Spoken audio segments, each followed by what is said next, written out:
దేవోక్తి అంటే ఏంటి? దేవుని యొద్ద నుండి ప్రత్యక్షమైన వాక్కు, డైరెక్ట్ గా దేవుడే మాట్లాడిన మాటలు. 30వ అధ్యాయం సామెతల గ్రంథం 30వ అధ్యాయం. యాకే అంటే అర్థం ఏంటి? భక్తి గలవాడు లేక దేవుని యందు భయభక్తులు కలిగిన వాడు. అగూరు అంటే సమకూర్చుకున్నవాడు. తర్వాత ఈత్రియేలు అంటే నాలో నాతో ఉన్న దేవుడు. ఉక్కారు సమర్థవంతమైన వాడు లేక సత్యము కొరకైన ఆకలి కలిగిన వాడు. ఈ అధ్యాయాన్ని ఎవరు రాశారు? సామెతల గ్రంథాన్ని ఎవరు రాశారు? నా ప్రశ్న కరెక్ట్ గా వినండి.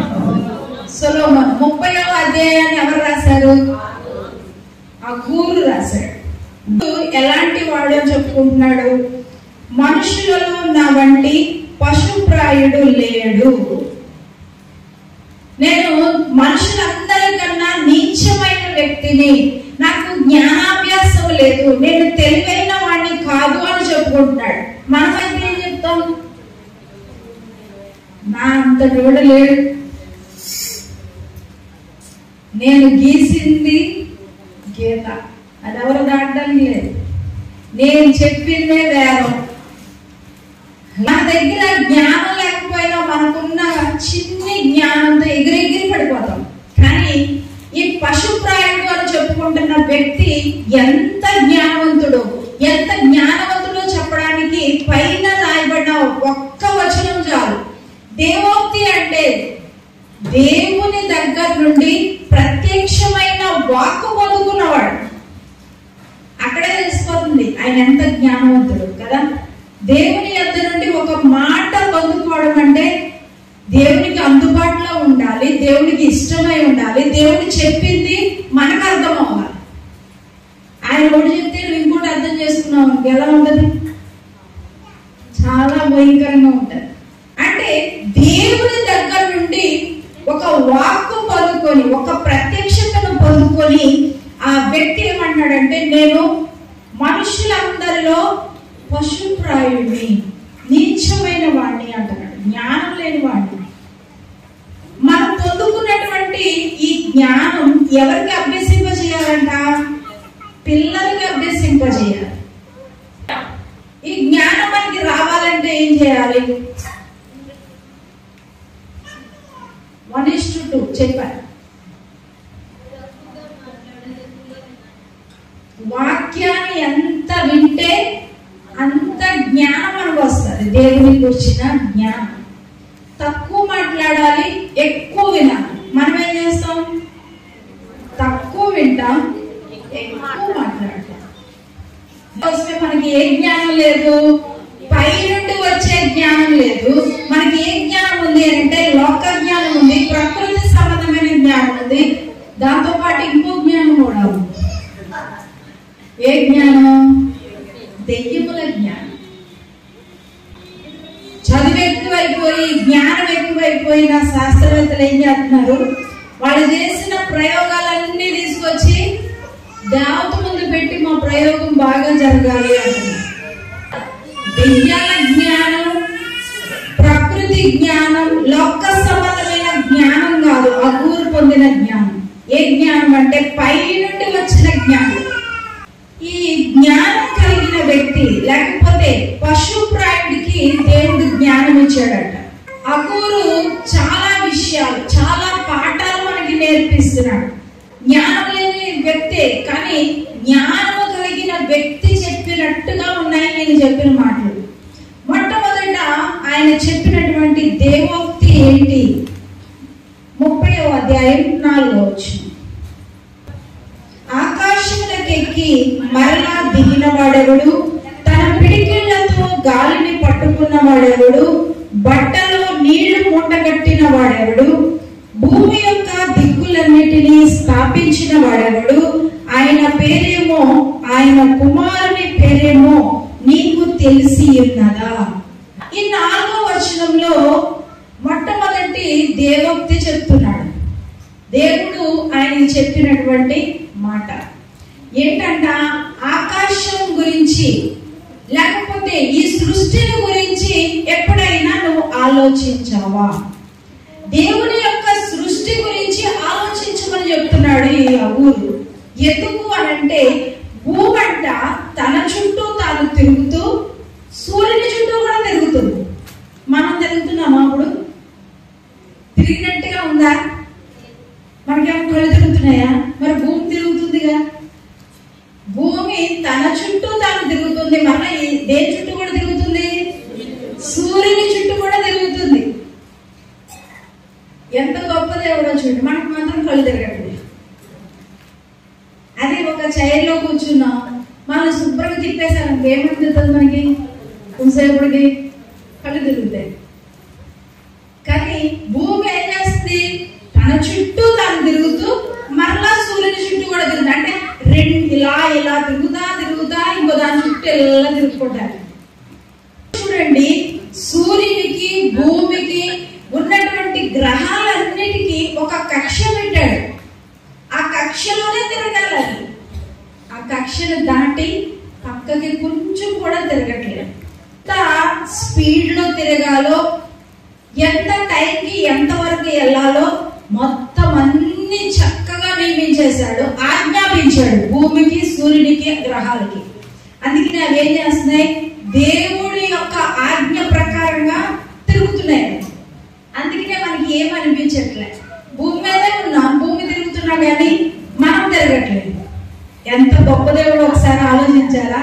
అదే అప్పుడు చెప్తున్నాడు, భూమి తన చుట్టూ తాను తిరుగుతూ సూర్యుని చుట్టూ ఎలా తిరుగుతుందో ఒకసారి ఆలోచిస్తే దేవుడు ఎంత గొప్పవాడో మనకు అర్థమవుతుంది. నీల్ ఆర్మ్స్ట్రాంగ్ అనే వ్యక్తి మొట్టమొదట చంద్రుని మీదకి వెళ్ళాడంట. చంద్రుని మీదకి వెళ్ళి అక్కడి నుంచి భూమిని చూశాడు. అది ఎలా కనిపించింది అని అంటే బ్లూ కలర్ లో పిల్లలు ఆడుకుంటారు చూడండి గోళీ, ఆ గోళీ ఎంత కనిపించింది. ఎంత చిన్నగా ఉంటది గోళీ? పెద్దగా ఉంటుందా? చిన్నది, ఇంతే ఉంటది. ఇంత భూమి కనిపిస్తే, ఇంత భూమి ఉంటే ఆ భూమి మీద నువ్వు వెళ్తున్నావు.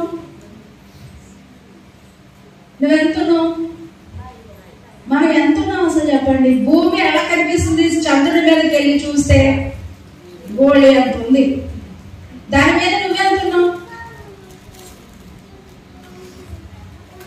మనం ఎంత ఎగిరెగిరి పడతాము. మనం గొప్ప చెప్పేసుకుంటా ఉంటాం, మనం ఎంతో గొప్పలుగా చెప్పుకుంటాం. భూమి ఎంత ఉంటే దాని మీద నువ్వు ఉన్నావు, నువ్వెంత ఉంటావు చెప్పు. అసలు మనం ఏ పాట వాళ్ళం? దేవుణ్ణి దూషించడానికి, దేవుని మీద తిరుగుబాటు చేయడానికి మనం ఏమన్నా సరిపోతామా?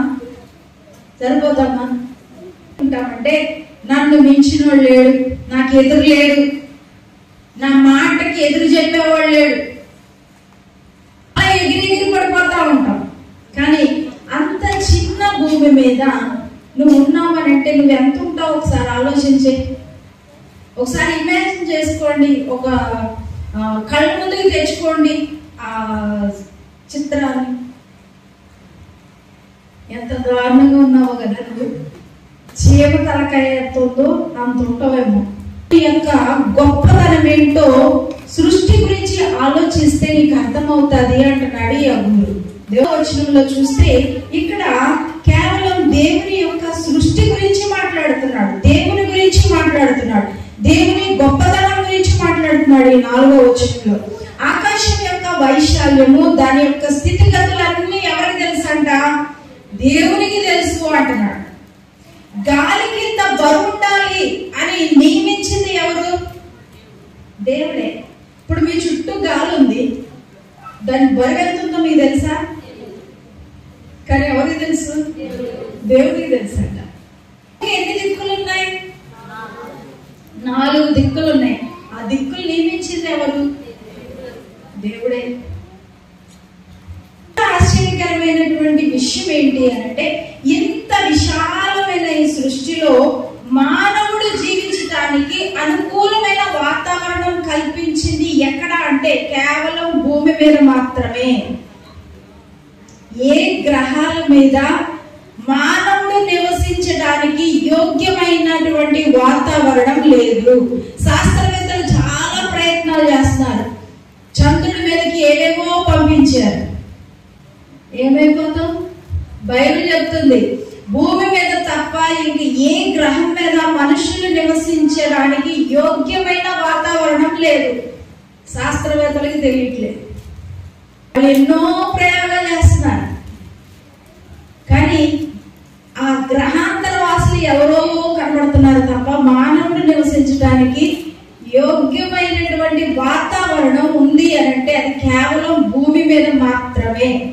ఇంకా డౌట్ లేదు దాంట్లో. దేని బట్టి అంటే బైబిల్ బట్టి.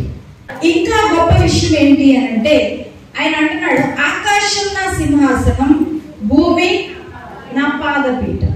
అంటే ఆకాశం అనే సింహాసనం మీద దేవుడు కూర్చుంటే ఆయన పాదాలు ఎక్కడ ఉంటాయి? భూమి మీద ఉంటాయి. అంటే నువ్వు ఎక్కడున్నావు? ఆయన పాద దగ్గర ఉన్నావు. గొప్ప చేసుకోవడానికి ఏమన్నా ఉందా మనకి?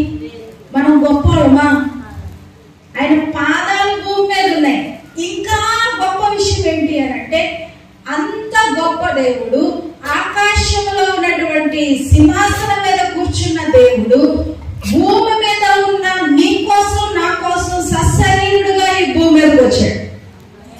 లేదా ఎంత గొప్ప దేవుడు చూడండి.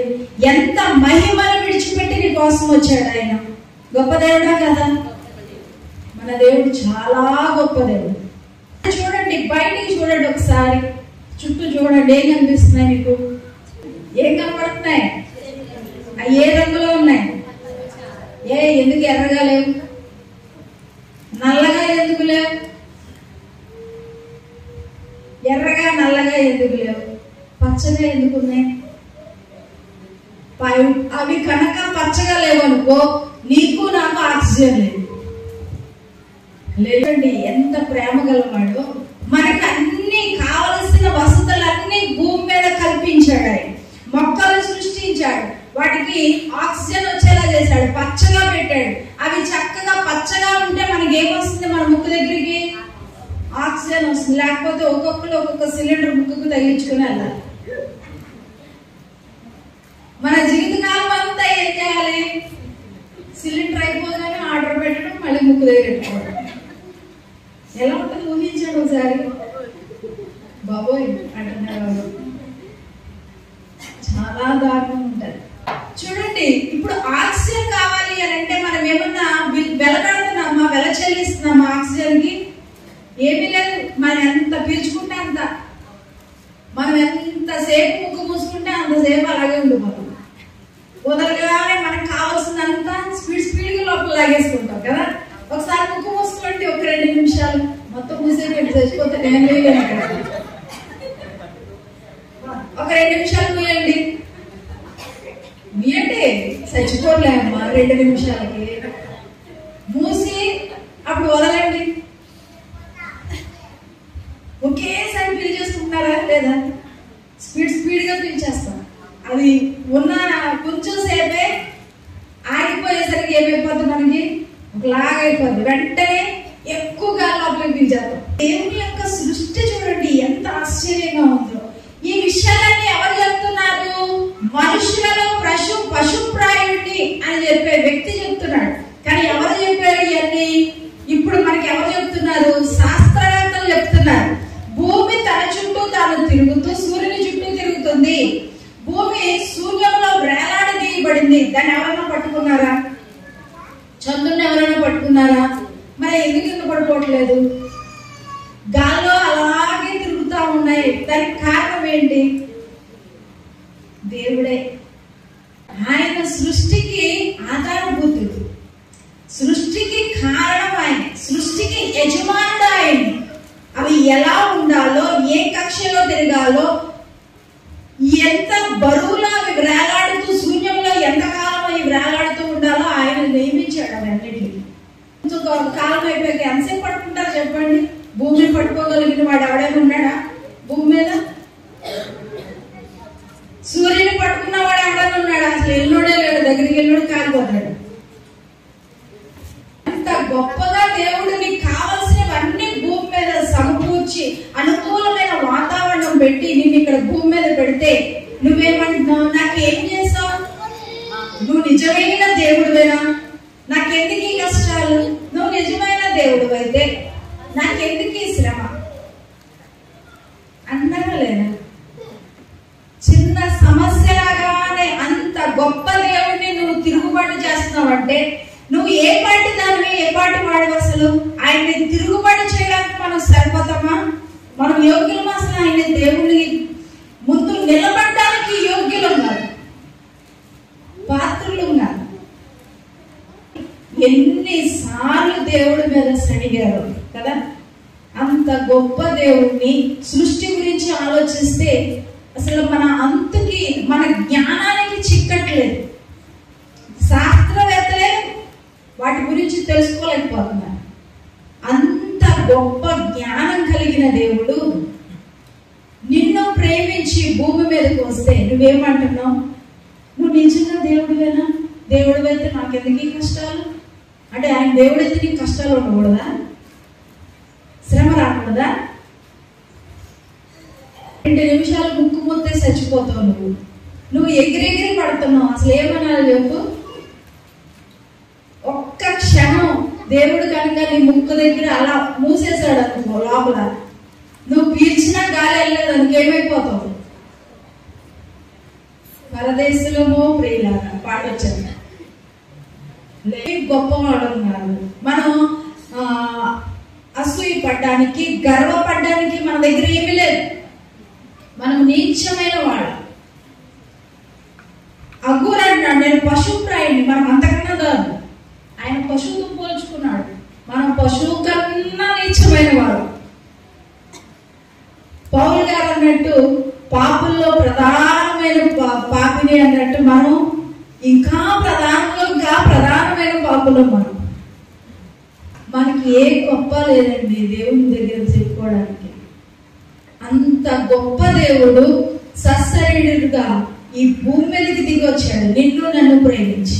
చూడండి, అందుకనే అగూర్ అంటున్నాడు, ఆకాశం నుండి దిగి మరలా పైకి ఎక్కగలిగిన వాడెవడు? ఆకాశం నుండి దిగిన వాడెవడు అంటున్నాడు. అది దేవుడు ఒక్కడే చేశాడు ఆ పని. ఆకాశంలో నుండి భూమి మీదకి దిగి వచ్చింది ఎవరు అని అంటే దేవుడే. ఆయన ఎవరు? ఆయన కుమారుడి పేరు నీకు తెలుసా అంటున్నాడు. ఆయన కుమారుడి పేరు ఏంటి అని అంటే మన ప్రభు అయిన యేసుక్రీస్తు. దేవునికి పిడికిళ్లతో గాలిని పట్టుకున్నవాడు ఎవడు? నీ వల్ల అవుతుందా? పిడికిళ్లతో గాలిని పట్టుకోగలవా? ఉన్నదా చేతిలో గాలి? ఉంది కానీ చెప్పలేడు. గుడ్డలో నీళ్లు పట్టుకోగలగాను, అవి కారిపోతా ఉంటాయి. కానీ దేవునికి సాధ్యం అంటున్నాడు. యెహోవా దేవుడు కనిపించే దేవుడుగా, యేసు ప్రభువుగా ఈ భూమి మీదకి వచ్చాడు. ఆయన యొక్క సృష్టిని జ్ఞాపకం చేసుకుంటే నీకేమర్థం అవుతుంది అంటే దేవుడు ఎంత గొప్పవాడో నీకు అర్థమవుతుంది అంటున్నాడు అగూరు. ఏంటి?